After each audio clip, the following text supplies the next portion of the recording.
Israel Adesanya, also known as the last stylebender, once hailed as one of the most dominant champions in UFC history. Stylebender, there's the head kick and the right hand behind it like a whip.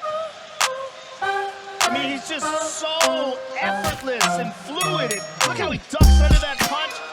Seemed untouchable during his reign over the middleweight division. With his flashy striking, unorthodox style, and larger-than-life personality, Izzy captivated fans and struck fear into his opponents. But as the saying goes, the higher you climb, the harder you fall. Not only was this fall long and hard, it is also really sad. Let's break down the rise, peak, and eventual downfall of the last stylebender. Israel Adesanya burst onto the UFC scene in 2018 with a reputation as a world-class kickboxer. His striking was a work of art. Fluid, precise, and devastating. He quickly racked up wins, showcasing his ability to dismantle opponents with his creativity and fight IQ. From his war with Kelvin Gastelum to his iconic knockout of Robert Whittaker to claim the middleweight title, Izzy's rise was meteoric. He wasn't just winning fights, he was putting on performances that left fans in awe.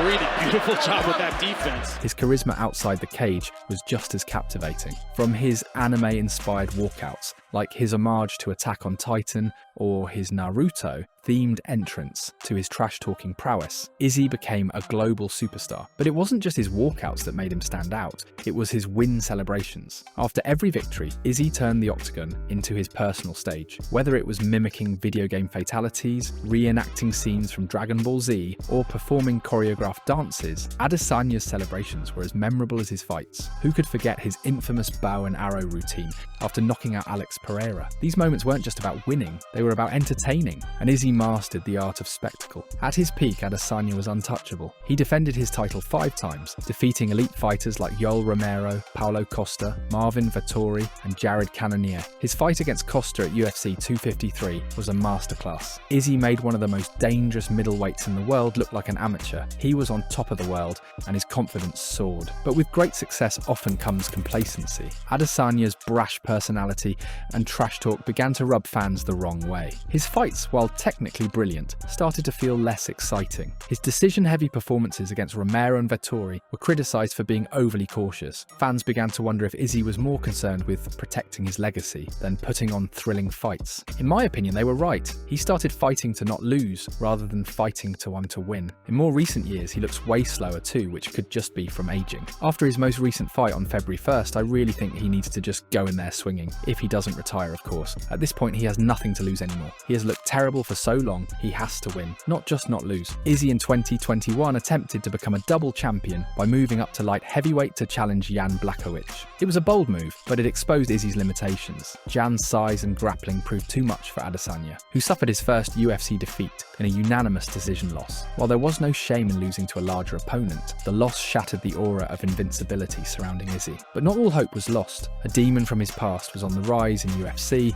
and they were finally going to run it back. Alex Pereira. Izzy's biggest test came in the form of a former kickboxing rival who had already defeated him twice in their kickboxing days, including a brutal knockout.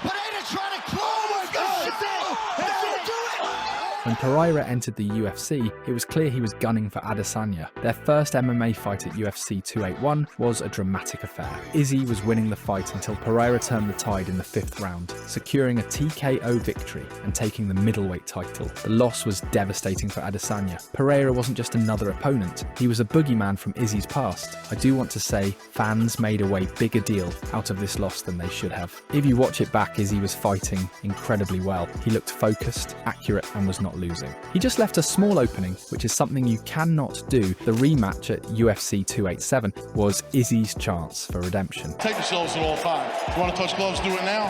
Back your corners.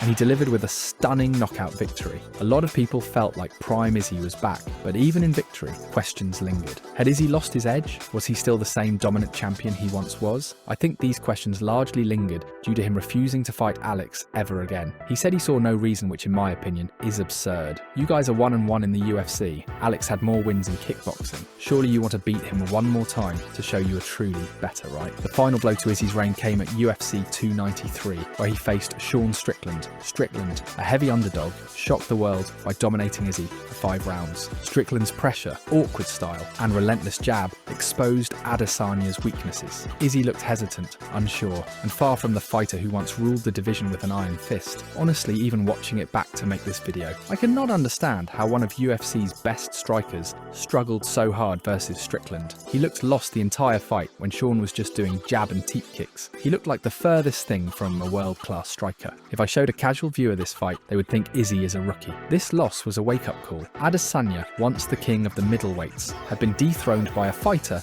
many considered unworthy of the title shot. The defeat raised serious questions about Izzy's future. Had the years of fighting at the highest level taken their toll? Was his motivation still there? Or had the sport simply caught up to him? It was all downhill from here. He got submitted by DDP next, which won submission of the year in 2024, then knocked out February 1st, 2025. As of now, Israel Adesanya's future is uncertain. He's hinted at taking a break from the sport, and rumours of a potential move to heavyweight or even a return to kickboxing have surfaced. He said he was considering retiring as well, but I also saw him say he is going to come back stronger after being knocked out. I'm not sure he even knows what is going on anymore. But one thing is clear, the Izzy we once knew, the flashy, dominant and untouchable champion, is gone. His downfall serves as a reminder of how quickly things can change in MMA. The sport is unforgiving, relentless, and even the greatest fighters are only one loss away from being written off. Whether Adesanya can reclaim his throne or if his best days are behind him remains to be seen. But one thing is certain, his legacy as one of the greatest middleweights of all time is secure.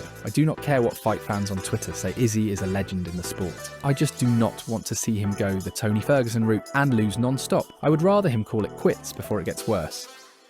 Be sure to subscribe and click one of the videos on the screen to continue watching.